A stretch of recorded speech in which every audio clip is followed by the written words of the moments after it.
Hujan turun sejak sore, membasahi atap seng rumah kontrakan Raka dan Dini.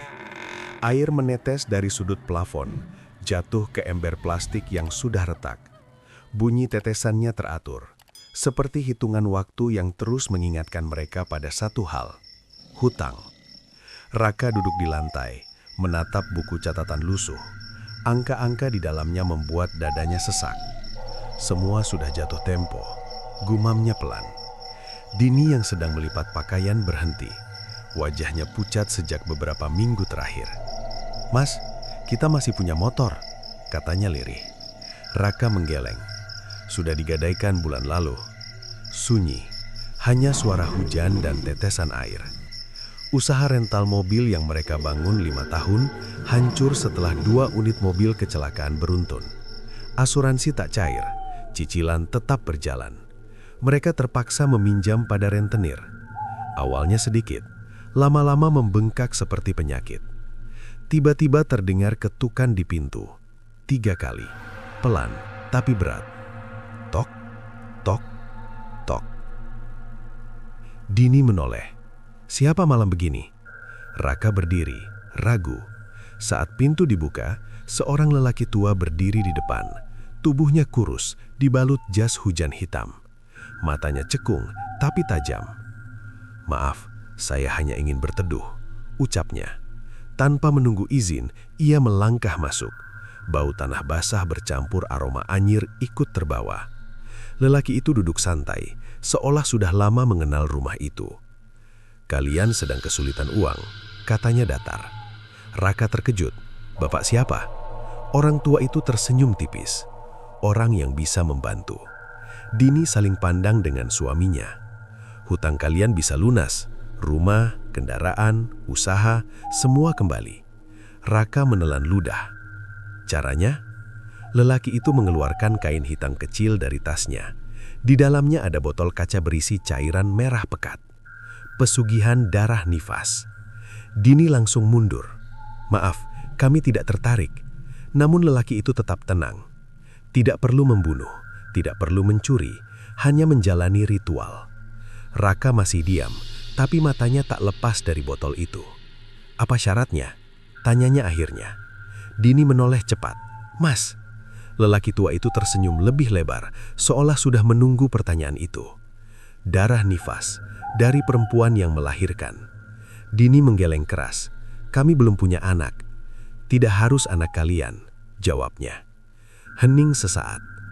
Hujan makin deras, petir menyambar, menerangi wajah lelaki itu yang tampak lebih pucat dari sebelumnya.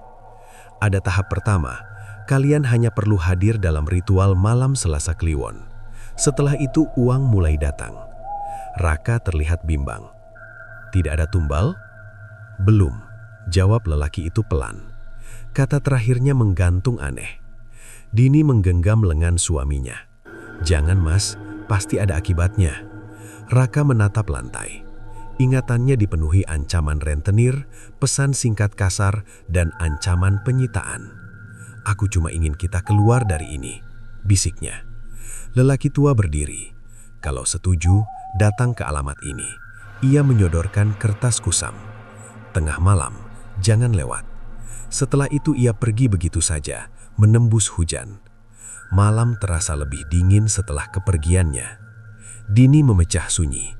"Aku tidak suka orang itu." Raka masih menatap alamat di kertas. "Kita sudah tidak punya pilihan, Din. Kita masih bisa kerja lagi." "Dengan apa? Semua sudah habis." Air mata Dini jatuh. "Kalau harus pakai cara begitu, aku takut." Raka tidak menjawab. Selasa Kliwon datang lebih cepat dari yang Dini harapkan. Mereka naik ojek menuju pinggiran hutan tua di luar kota. Jalan tanah becek, gelap tanpa lampu. Di tengah pepohonan berdiri rumah kayu besar. Lampu minyak redup menyala di teras. Lelaki tua itu sudah menunggu. "Kalian datang," katanya puas. Di dalam rumah bau kemenyan sangat pekat. Lantai dipenuhi simbol aneh dari cairan merah. Beberapa perempuan duduk melingkar, wajah tertutup kain. Dini berbisik gemetar. "Mas, aku mau pulang." Tangan Raka dingin, tapi ia menggenggam erat. Ritual mulai. Mantra dilantunkan pelan. Lelaki tua menuangkan cairan merah dari botol ke mangkuk tanah liat. Asal darah, asal rezeki, hutang dibayar, kehidupan ditukar. Api lilin tiba-tiba meninggi. Angin berputar di dalam ruangan tertutup. Salah satu perempuan menjerit saat kain penutup wajahnya jatuh. Perutnya besar seperti baru melahirkan. Darah menetes dari kakinya ke lantai simbol. Dini memalingkan wajah, mual. Lelaki tua itu menoleh kepada mereka. Mulai malam ini, perjanjian berlaku. Lampu padam seketika. Dalam gelap, Dini mendengar suara tangisan bayi. Sangat dekat di telinganya. Ia refleks menoleh. Tak ada siapa-siapa. Saat lampu menyala kembali, mangkuk tanah liat sudah penuh darah segar, padahal tak seorang pun bergerak. Raka gemetar. Apa ini? Lelaki tua berbisik tepat di belakangnya, padahal tadi ia di depan. Pembayaran pertama sudah diterima. Dini menarik nafas tercekak. Di lantai, di antara simbol merah, tiba-tiba muncul tulisan baru seolah ditulis tangan tak kasat mata. Nama, Raka dan Dini. Status, berhutang. Bab 1 berakhir dengan suara tangisan bayi kembali terdengar. Kini berasal dari dalam perut Dini, meski ia belum pernah hamil. Sejak malam ritual itu, hidup Raka dan Dini berubah pelan tapi pasti. Pagi pertama setelah mereka pulang dari rumah kayu di tengah hutan, sebuah mobil hitam berhenti di depan kontrakan. Seorang pria berjas turun, membawa map tebal. "Pak Raka?" tanyanya sopan. Raka yang masih linglung mengangguk. "Saya dari perusahaan leasing. Ada pelunasan unit atas nama Bapak. Semua cicilan dinyatakan selesai." Raka terdiam. "Pelunasan? Dari siapa?" "Donatur pribadi, tidak dicantumkan." Pria itu menyerahkan kunci mobil. Unit yang dulu disita kembali. Belum hilang keterkejutannya, sore harinya telepon Raka berdering. "Asuransi kecelakaan mobil Bapak sudah cair, silakan cek rekening." Jumlahnya cukup menutup sisa hutang. Dini menatap layar ponsel suaminya lama. "Mas, ini terlalu cepat." Raka tersenyum kaku. "Bukannya ini yang kita mau?" Namun malamnya, keanehan mulai muncul. Bau amis pertama kali tercium dari kamar mandi. Dini sedang mencuci muka ketika hidungnya menangkap aroma besi pekat. Ia menoleh ke lantai. Air yang mengalir dari selokan berwarna kemerahan. Ia mengerjap, lalu membuka keran penuh. Air kembali jernih. "Perasaan aja," gumamnya mencoba tenang. Tapi saat ia melangkah keluar, telapak kakinya meninggalkan jejak merah di keramik. Ia menjerit. Raka berlari masuk. "Ada apa?" Dini menunjuk lantai. "Darah!" Namun saat Raka melihat, lantai sudah bersih. "Kamu kecapean," katanya, meski wajahnya sendiri tegang. Gangguan berikutnya datang tengah malam. Raka terbangun karena suara tangisan bayi, pelan tapi jelas, dari dalam rumah. Ia duduk, mendengarkan. Suara itu datang dari ruang tamu. Ia membangunkan Dini. "Kamu dengar?" Dini mengangguk pucat. Mereka berjalan bersama, langkah pelan. Lampu dinyalakan. Sepi, tak ada siapapun. Tangisan berhenti mendadak seolah sadar mereka datang. Raka menghela napas panjang. Mungkin dari rumah tetangga. Namun saat kembali ke kamar, suara itu terdengar lagi, kini lebih dekat, seperti di bawah ranjang. Dini menutup telinganya. "Mas, cukup." Raka memberanikan diri melihat ke kolong. Kosong, tapi lantainya basah. Ia menyentuhnya, lengket. Saat lampu kamar diarahkan, cairan itu tampak merah gelap. Hari-hari berikutnya, rezeki terus datang. Usaha rental mereka tiba-tiba ramai penyewa. Bahkan ada investor yang ingin menambah unit. Secara logika, mereka seharusnya bahagia.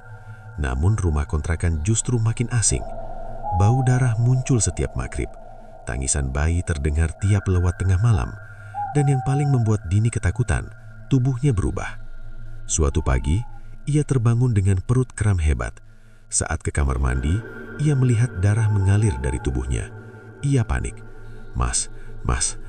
Raka langsung berlari. "Ada apa?" Dini menggemetar. Aku keluar darah."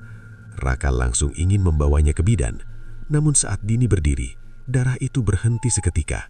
Lantai yang tadi kotor bersih kembali, seolah tak pernah terjadi. "Ini bukan haid," bisik Dini lemah. Sejak saat itu, kejadian aneh berulang. Setiap 40 hari sekali, Dini mengalami pendarahan seperti perempuan habis melahirkan, disertai lemas luar biasa dan suara tangisan yang hanya ia dengar seorang diri. Puncaknya terjadi pada malam ke-40. Hujan turun deras seperti malam ritual pertama. Dini terbangun karena perutnya bergerak. Bukan kram, bukan sakit, tapi seperti ada sesuatu merayap di dalam. Ia menyalakan lampu. Perutnya tetap rata, namun gerakan itu nyata. Perlahan, cairan hangat mengalir di pahanya. Darah lagi. Ia menangis. "Mas, tolong!" Raka berdiri dan membawanya ke kamar mandi. Saat itulah mereka melihat sesuatu yang membuat keduanya membeku. Di lantai, darah itu tidak menyebar acak, melainkan membentuk simbol yang sama seperti di rumah kayu. Di tengahnya muncul tulisan merah segar. "Pembayaran ke-1 selesai." Raka mundur gemetar. Ini maksudnya apa? Tiba-tiba suara lelaki tua terdengar, meski tak ada wujudnya. "Setiap rejeki ada darah yang membayar." Dini menjerit. "Aku tidak melahirkan apapun." Suara itu tertawa pelan. "Belum, tapi rahimmu sudah dijadikan ladang." Lampu kamar mandi meledak. Gelap menelan ruangan. Dalam kegelapan, tangisan bayi terdengar sangat jelas, tepat di bawah perut Dini. Ia merasakan sesuatu kecil menendang dari dalam. Bukan seperti janin, tapi seperti makhluk yang ingin keluar paksa. Bab 2 berakhir saat Raka melihat bayangan tangan bayi muncul sesaat di permukaan perut istrinya, lalu menghilang bersama suara isakan yang berubah menjadi tawa lirih. Setelah malam pendarahan itu, Dini tidak lagi sama. Tubuhnya memang masih terlihat sehat, tetapi wajahnya pucat seperti orang kurang darah. Lingkar matanya menghitam. Ia juga lebih sering diam, duduk melamun sambil memegang perutnya sendiri. Raka mencoba bersikap normal. Usaha rental mereka berkembang sangat cepat. Dalam 2 bulan, jumlah mobil bertambah 2 kali lipat. Pelanggan berdatangan tanpa henti. Namun setiap kali uang masuk, sesuatu buruk selalu terjadi di tempat lain. Awalnya mereka tidak sadar, sampai suatu siang, seorang pria datang ke garasi dengan wajah panik. "Pak Raka," suaranya bergetar. "Ya, ada apa?" "Mobil yang saya sewa kemarin, istri saya melahirkan di rumah sakit tadi pagi. Tapi bayi saya meninggal mendadak." Raka terdiam. "Saya cuma mau bilang, sebelum kabar itu datang, mobil Bapak bau darah. Saya kira perasaan saja." Pria itu pergi dengan wajah hancur. Raka berdiri lama di garasi, merinding. Kejadian serupa terulang. Penyewa lain mengabarkan istrinya pendarahan hebat setelah melahirkan. Ada yang bayinya lahir tapi tidak bernapas. Ada yang selamat tapi ibunya kritis. Semua terjadi setelah mereka memakai mobil rental Raka. Awalnya ia mencoba mengabaikan, namun daftar kejadian makin panjang. Suatu malam, ia membuka buku catatan transaksi. Tangannya berhenti di satu kolom. Setiap tanggal kelahiran bayi selalu berdekatan dengan tanggal uang besar masuk ke rekeningnya. Keringat dingin muncul di pelipisnya. Jangan-jangan ia menoleh ke arah kamar tempat Dini beristirahat. Dini semakin sering mengalami pendarahan 40 harian. Bedanya, kini setiap kali itu terjadi, ia mendengar lebih dari 1 tangisan bayi. Kadang 2, kadang 3, seperti banyak suara kecil berebut menangis. Suatu malam, ia memanggil Raka. "Mas, kamu dengar tidak?" "Apa?" "Banyak, bayinya banyak." Raka mendekat, mencoba tenang. "Kamu mimpi." "Tapi mereka manggil aku." Raka menegang. "Manggil apa?" Dini menutup telinga, menangis.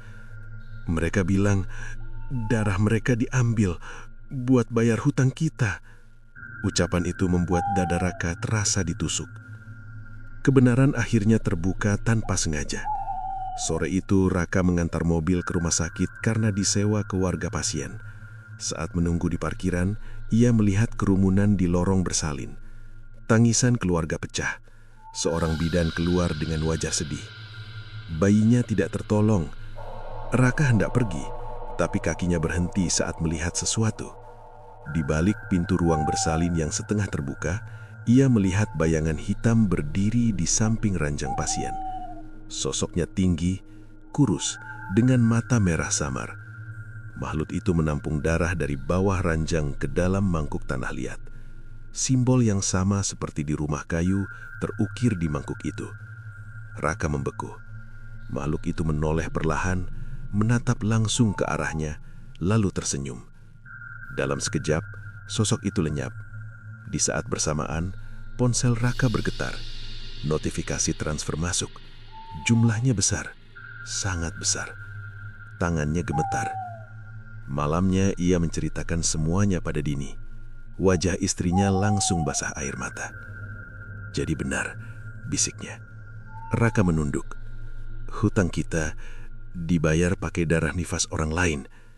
Dini menggeleng cepat. Kita harus berhenti, Mas. Ini salah. Aku juga mau berhenti. Tapi bagaimana? Jawaban itu tidak mereka punya. Tengah malam, suara tangisan kembali terdengar. Kali ini lebih keras. Bukan satu rumah, tapi seperti memenuhi seluruh kontrakan. Lampu berkedip sendiri. Udara mendadak bau amis pekat. Dini memegang perutnya, meringis. Mas, mereka datang. Raka melihat ke arah ruang tamu. Kabut tipis memenuhi lantai. Perlahan muncul jejak kaki kecil dari darah masuk ke kamar mereka. 1, 2, lalu puluhan. Tangisan berubah jeritan. Di sudut kamar, bayangan bayi-bayi merangkak muncul samar. Tubuh mereka pucat, sebagian masih berlumur darah kelahiran. Dini histeris. Maafkan aku. Salah satu bayi berhenti di depan ranjang. Matanya hitam kosong. Mulutnya terbuka, tapi suara yang keluar adalah suara lelaki tua dukun itu. Rezeki sudah kalian terima.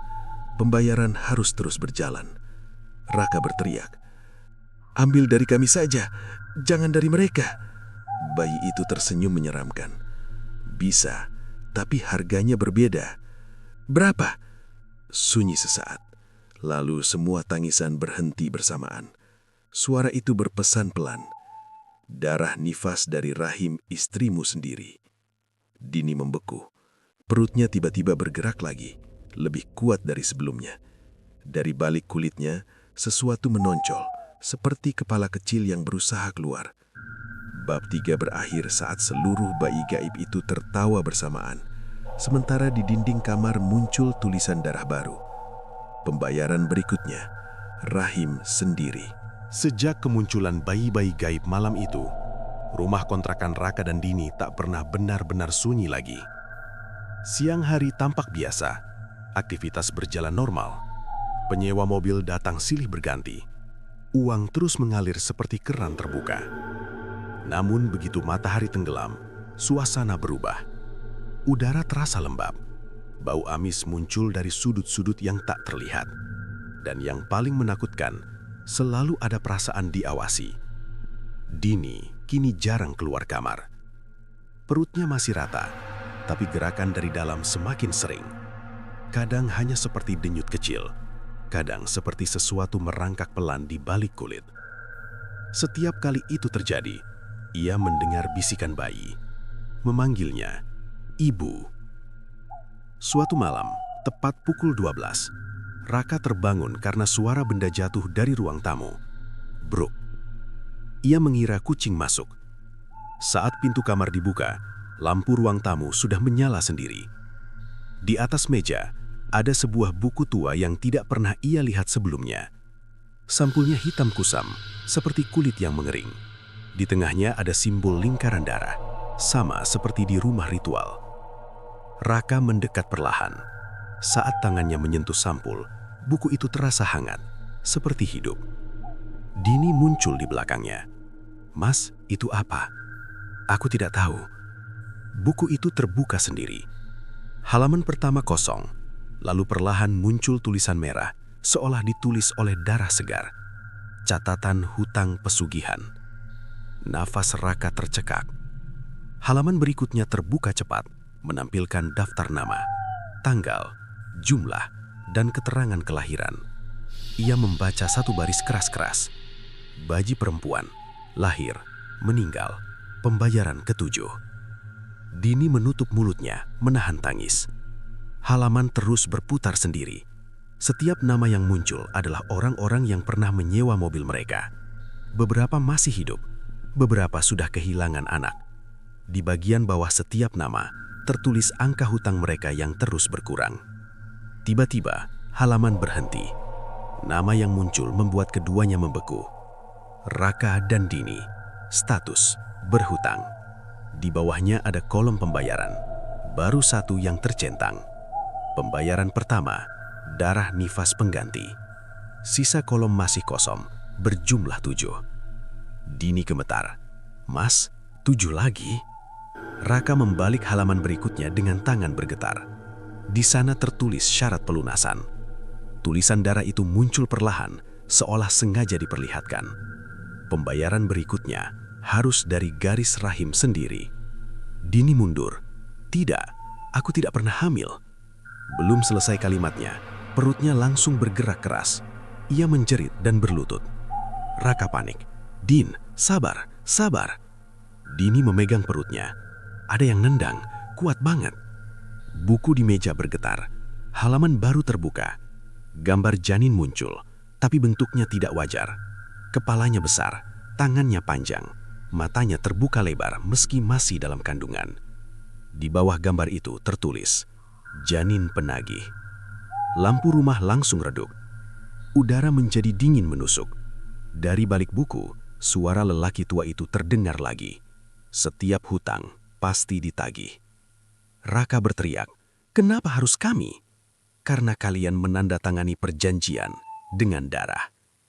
Buku itu menampilkan halaman baru lagi. Kali ini bukan nama orang lain, melainkan silsilah keluarga. Dari kakek buyut Raka sampai dirinya. Dari nenek Dini sampai dirinya. Semua garis keluarga bertemu di satu simbol merah besar. Di bawahnya tertulis, Ikatan Pesugihan, aktif. Dini menangis histeris. Artinya apa? Suara itu menjawab pelan, hampir berbisik di telinga mereka. Hutang ini tidak hanya milik kalian.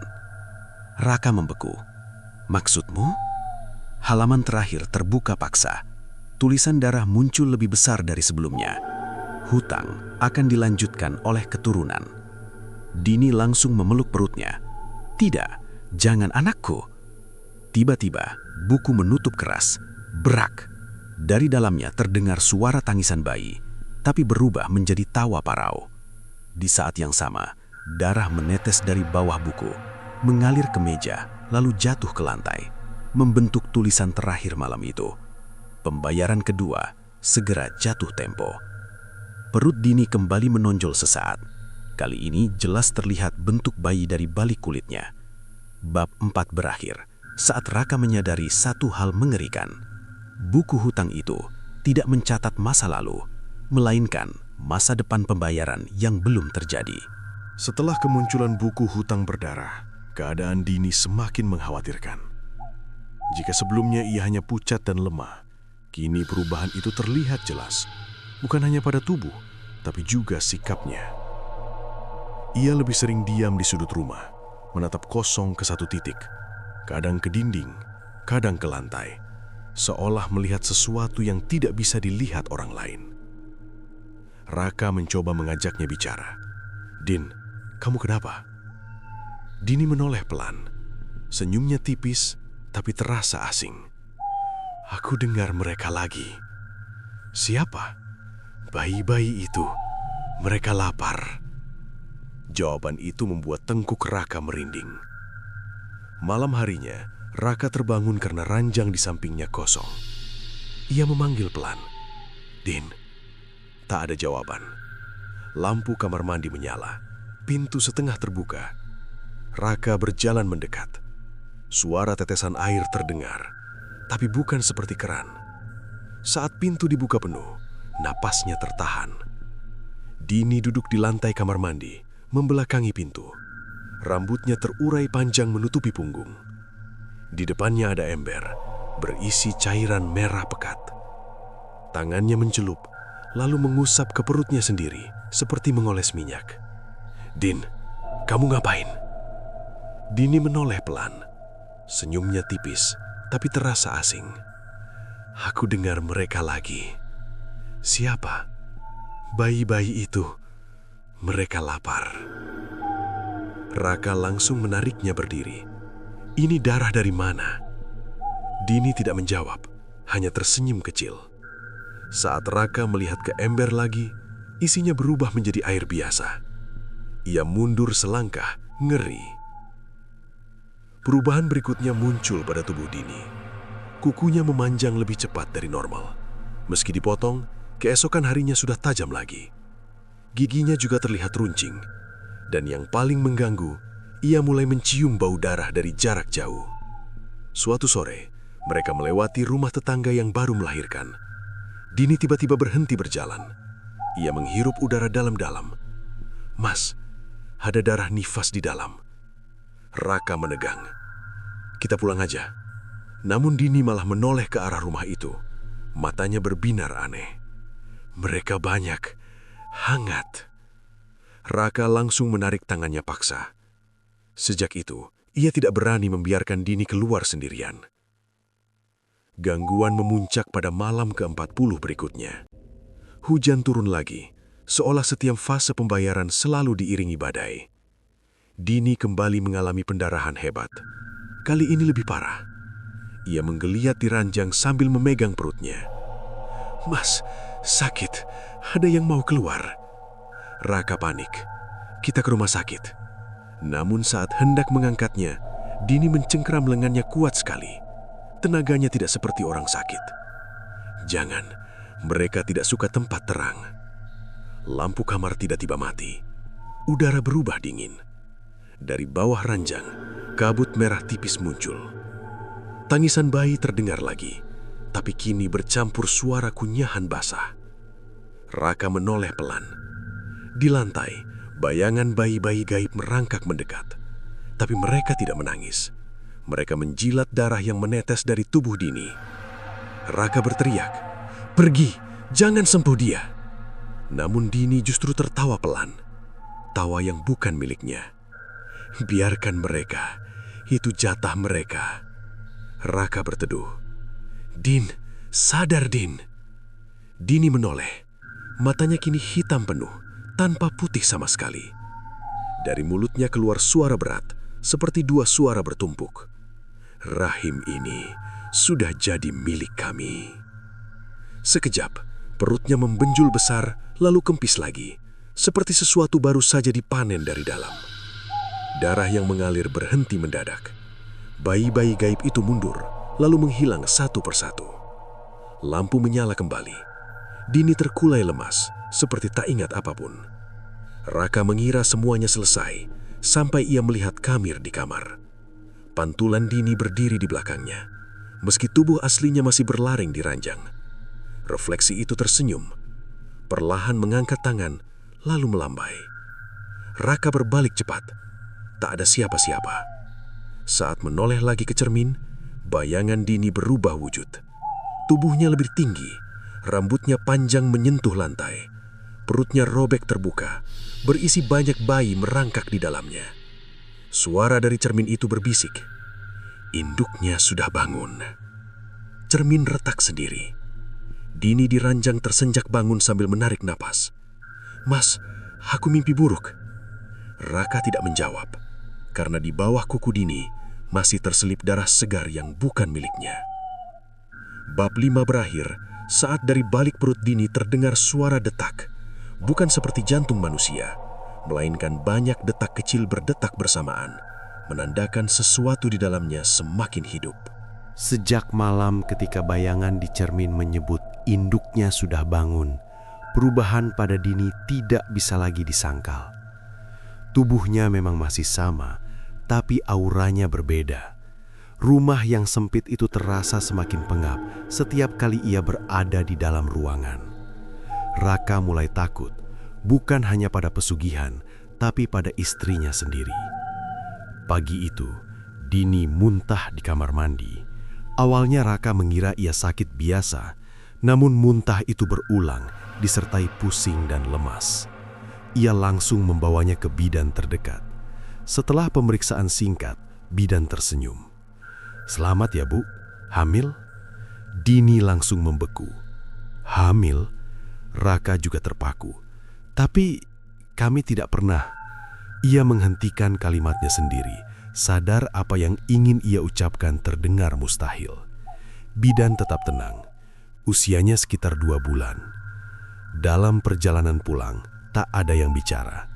Motor melaju pelan di jalan kampung yang basah sisa hujan. Akhirnya Dini berbisik, "Mas, ini bukan anak kita." Raka menelan ludah. "Kita pastikan dulu. Perutku sudah sering bergerak sebelum ini," potong Dini. "Aku takut." Ketakutan itu terbukti lebih cepat dari dugaan. Malam ketiga setelah kabar kehamilan, perut Dini bergerak hebat. Bukan seperti tendangan janin biasa, tapi seperti sesuatu berputar di dalam. Ia meringis di ranjang. "Mas, sakit." Raka memegang perutnya, mencoba menenangkan, namun tangannya langsung ditolak oleh dorongan kuat dari dalam, seolah ada tangan kecil yang mendorong balik. Ia mundur kaget. Gerakan itu berpindah dari kiri ke kanan, lalu ke atas, mendekati dada. "Janin tidak mungkin bergerak secepat itu," bisiknya gemetar. Gangguan semakin nyata.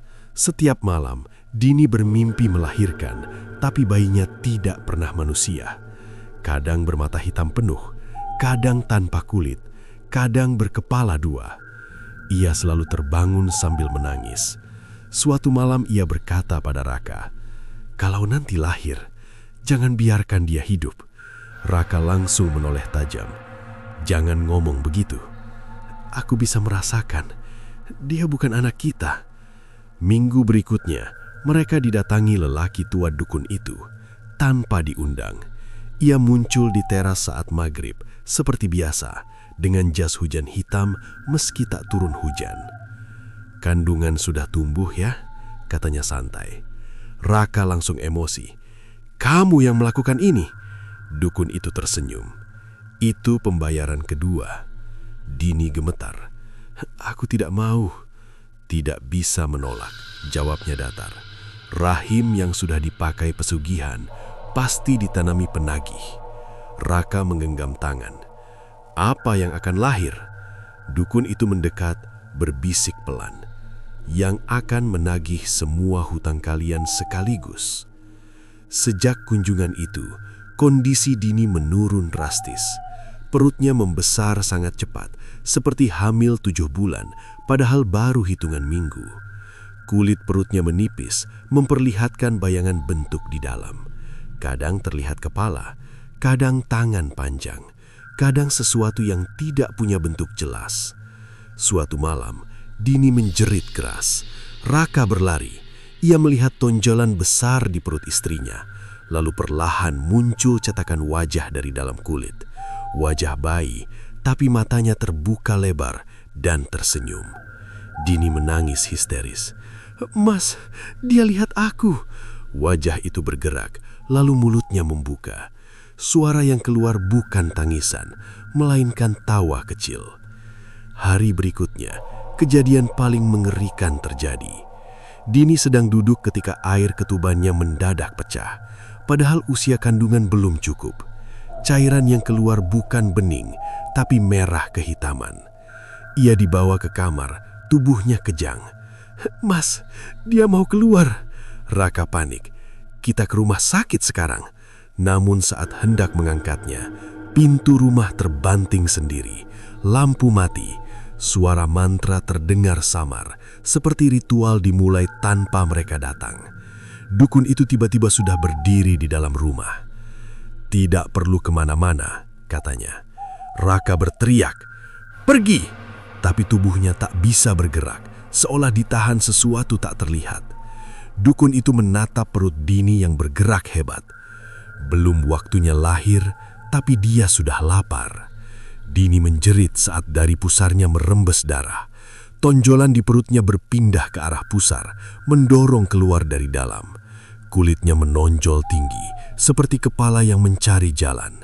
Bab 6 berakhir saat terdengar suara retakan kecil dari perut Dini, bukan seperti kontraksi melahirkan, melainkan seperti sesuatu mencoba merobek jalan keluar sebelum waktunya, sementara dukun itu berbisik puas. Penagihnya sudah tidak sabar. Setelah kejadian hampir melahirkan paksa itu, kondisi Dini semakin lemah. Perutnya memang tidak sampai robek, tetapi bekas tonjolan di sekitar pusar masih terlihat jelas, seperti kulit yang pernah ditarik dari dalam. Setiap disentuh, ia meringis kesakitan. Sejak malam itu juga, janin di dalam kandungannya tidak pernah benar-benar diam. Selalu bergerak, kadang pelan, kadang menghentak keras, seperti ingin keluar. Raka tak bisa lagi menenangkan diri. Ia mulai sadar, kalau mereka tidak melakukan sesuatu, Dini mungkin tidak akan selamat. Suatu sore, Raka nekat mencari bantuan. Ia mendatangi seorang ustadz yang dikenal bisa menangani gangguan gaib. Rumahnya sederhana di pinggir desa, jauh dari keramaian. Saat Raka menceritakan semuanya, wajah ustadz itu langsung berubah serius. "Kamu melakukan pesugihan darah nifas?" tanyanya pelan. Raka menunduk. "Iya, karena hutang." Ustadz itu menghela napas panjang. "Itu salah satu perjanjian paling berat, jarang bisa diputus." Raka menelan ludah. "Tapi masih bisa kan?" Ustadz itu diam lama sebelum menjawab. "Bisa, tapi ada harga yang harus dibayar." Malamnya ustadz itu datang ke kontrakan. Begitu masuk, ia langsung berhenti di ambang pintu. Bau darahnya kuat sekali. Dini yang duduk di kamar tampak semakin pucat saat ustadz mendekat. Janin di perutnya langsung bergerak liar, seolah menolak kehadiran orang itu. Ustadz meletakkan tangannya di atas perut Dini, lalu langsung menariknya kembali. "Ini bukan janin manusia," bisiknya. Raka gemetar. "Lalu apa?" "Penagih pesugihan. Dia tumbuh dari perjanjian, bukan dari benih kalian." Dini menangis pelan. "Apa aku bisa selamat?" Ustadz tidak langsung menjawab. Ritual pemutusan dilakukan tengah malam. Lantai ruang tamu dibersihkan. Ustadz menggambar lingkaran doa dengan kapur putih, berbeda dari simbol darah pesugihan. Dini duduk di tengah, tubuhnya lemah. Raka menggenggam tangannya. "Semua akan selesai," bisiknya, meski suaranya sendiri tidak yakin. Doa mulai dilantunkan. Udara di rumah berubah berat. Lampu berkedip. Dari luar terdengar suara bayi menangis bersahutan, seperti tidak terima ritual itu dilakukan. Perut Dini langsung bergerak hebat. Ia menjerit, "Mas, sakit!"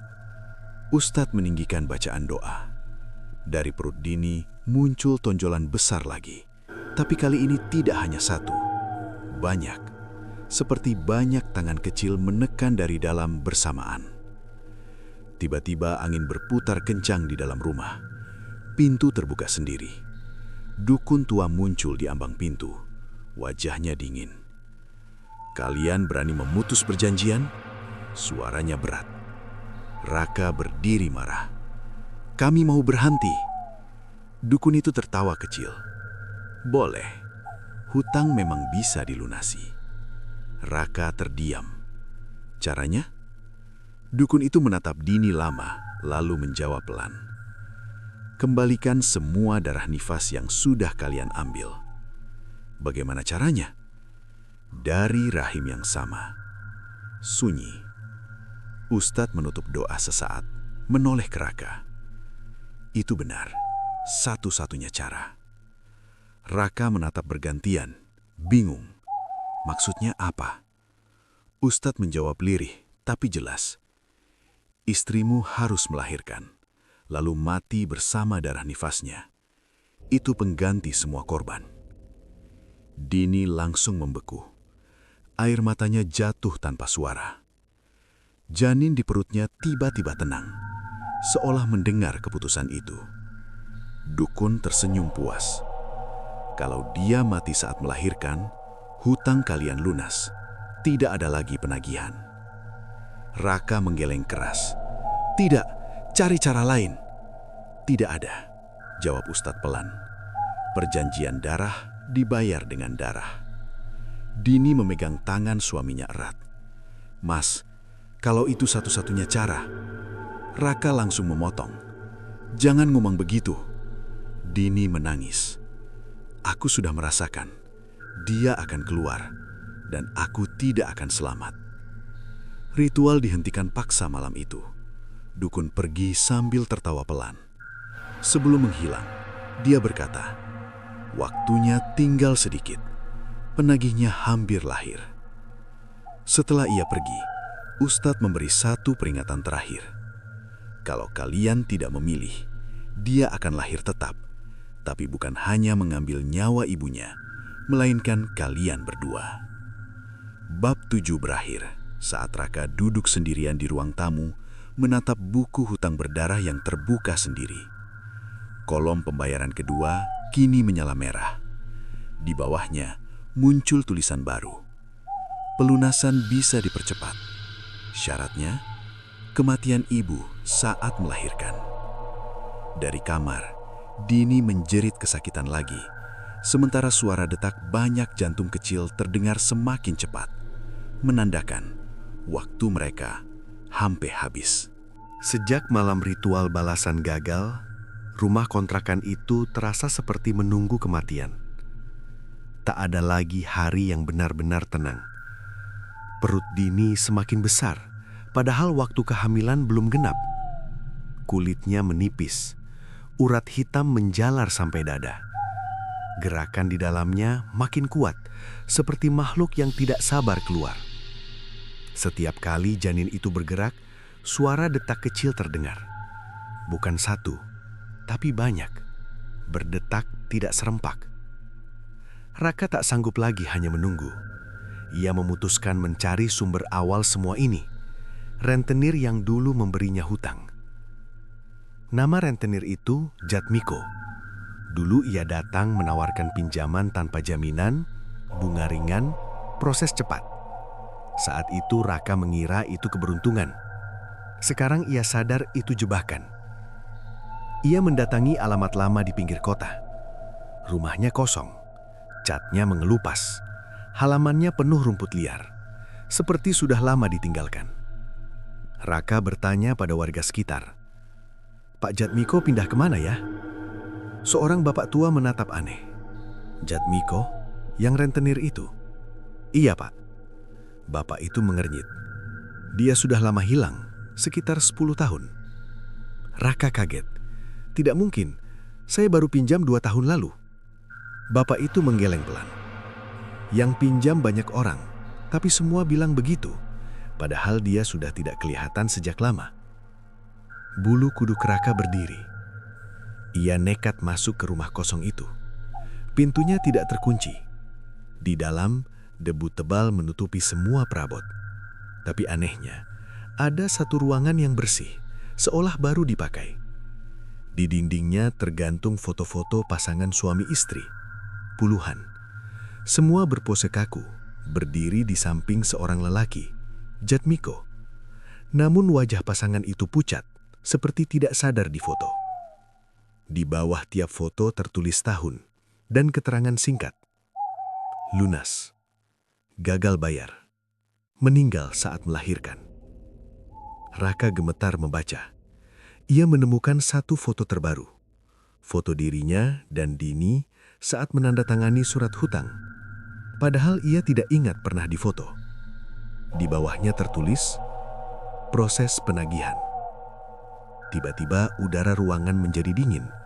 Dari balik foto-foto itu muncul bau amis pekat. Raka mundur pelan. Lalu suara langkah terdengar dari lorong belakang. Tok, tok, tok. Ia menoleh. Seorang lelaki berdiri di sana. Baju jas rapi, rambut klimis, wajahnya sama persis seperti di foto. Jatmiko. "Kamu akhirnya datang," katanya santai. Raka mundur. "Kamu masih hidup?" Jatmiko tersenyum tipis. "Hidup? Tidak juga." Raka terdiam. "Kamu pikir aku rentenir biasa?" lanjutnya. Ruangan berubah perlahan. Dindingnya menghitam.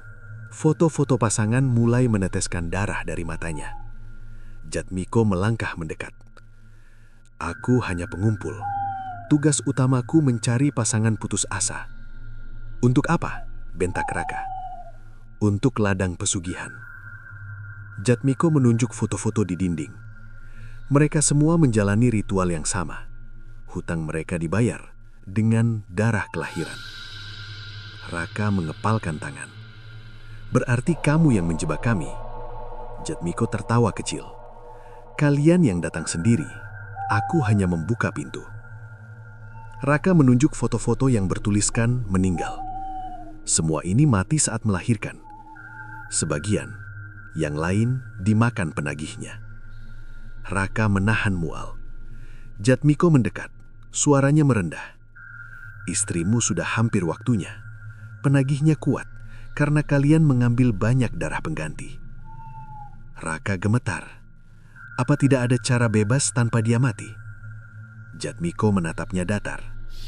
"Ada." Raka langsung menoleh cepat. "Apa?" Jatmiko tersenyum lebar, tapi matanya hitam kosong. "Cari pasangan pengganti. Biarkan hutang kalian dipindah." Raka membeku. "Maksudmu menjebak orang lain?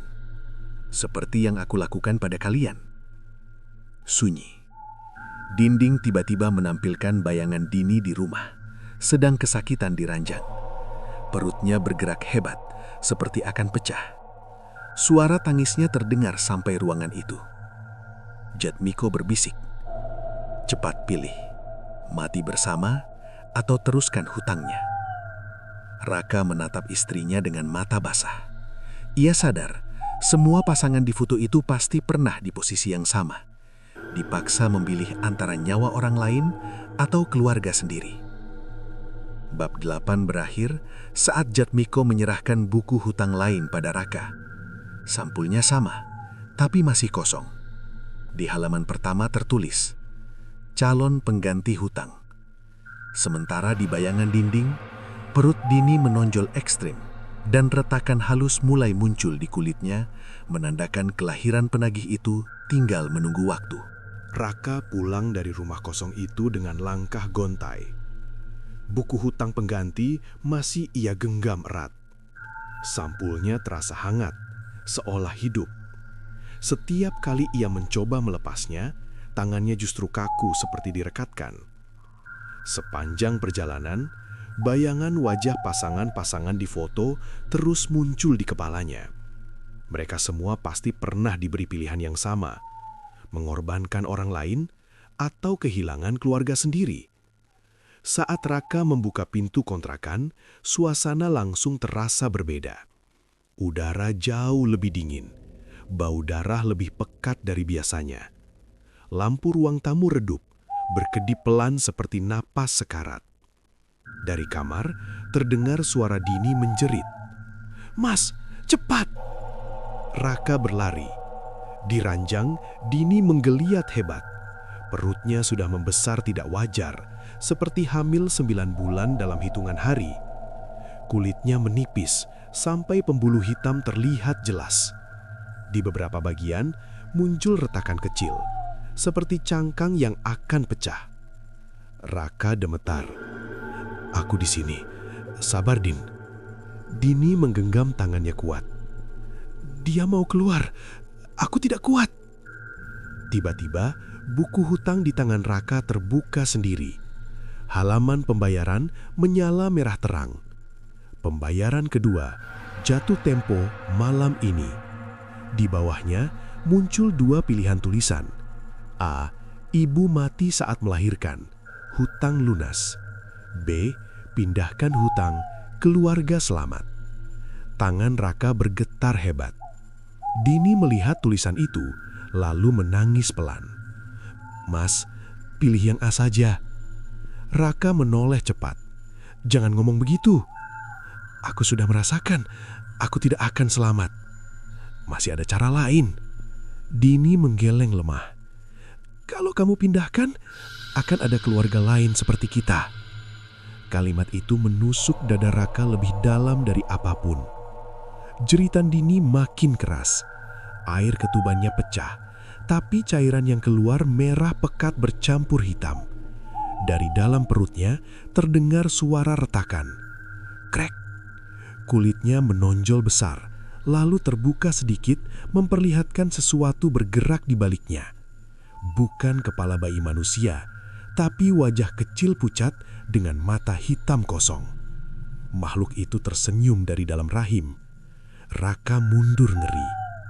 Lampu rumah padam total. Kabut merah memenuhi kamar. Dukun tua dan Jatmiko muncul bersamaan di sudut ruangan, seperti menunggu kelahiran itu. "Waktunya memilih," kata dukun. Jatmiko menambahkan, "Kalau tidak memilih, keduanya mati." Raka menatap buku hutang di tangannya, lalu menatap Dini yang hampir tak sadar. Tangisnya pecah. Ia teringat awal semua ini. Hanya karena ingin melunasi hutang, kini harga yang diminta adalah nyawa. Tiba-tiba, Dini menarik tangannya lemah. "Mas, dengar." Raka mendekat. "Kalau aku mati, jangan biarkan dia hidup." Air mata Raka jatuh deras. Sementara itu, retakan di perut Dini semakin lebar. Tangan kecil keluar lebih dulu, panjang, kerus, dengan kuku tajam. Makhluk itu mencakar jalan keluar dari dalam rahim. Jeritan Dini menggema. Di saat paling genting, Raka membuat keputusan. Ia menjatuhkan buku pengganti ke lantai, lalu menginjaknya keras. "Aku tidak akan menjerat orang lain." Dukun dan Jatmiko langsung menoleh tajam. "Kamu yakin?" tanya Jatmiko dingin. Raka berteriak, "Hutang ini biar selesai di kami saja." Buku itu terbakar sendiri, berubah abu. Tulisan di buku hutang utama menyala terang. Pelunasan dipilih, kematian ibu. Dini tersenyum lemah, seolah sudah menerima. Proses kelahiran terjadi cepat, tidak manusiawi. Perut Dini robek dari dalam, tapi tidak mengeluarkan darah sebanyak seharusnya, seolah darahnya disedot sesuatu. Makhluk itu keluar perlahan. Tubuhnya seperti bayi, tapi kulitnya abu pucat. Matanya hitam penuh. Di punggungnya menempel banyak tangan kecil lain, seperti bayi-bayi yang dulu menjadi korban. Makhluk itu menatap Raka, lalu tersenyum. Tangisnya bukan tangisan, tapi tawa lirih. Dini menarik napas terakhir saat makhluk itu lahir sempurna. Tangannya terkulai, matanya menutup. Di saat bersamaan, semua suara bayi gaib di rumah itu lenyap. Sunyi total. Buku hutang di lantai menutup sendiri. Tulisan terakhir muncul di sampulnya. Hutang lunas. Namun belum selesai. Makhluk bayi itu merangkak pelan mendekati jenazah Dini, lalu menoleh ke Raka. Untuk pertama kalinya, ia berbicara. Penagihan selesai, tapi ikatan belum. Raka membeku. Makhluk itu menunjuk dadanya. "Kami lahir dari garis kalian." Tubuhnya berlahan berubah bayangan, lalu menyatu ke lantai rumah. Sebelum menghilang, ia meninggalkan satu kalimat. "Pesugihan boleh lunas, tapi keturunannya tetap jadi ladang." Bab 9 berakhir dengan Raka duduk sendirian memeluk jasad istrinya. Di luar hujan turun lagi seperti malam pertama. Di dinding kamar, tulisan darah terakhir muncul samar. "Hutang selesai, kutukan belum."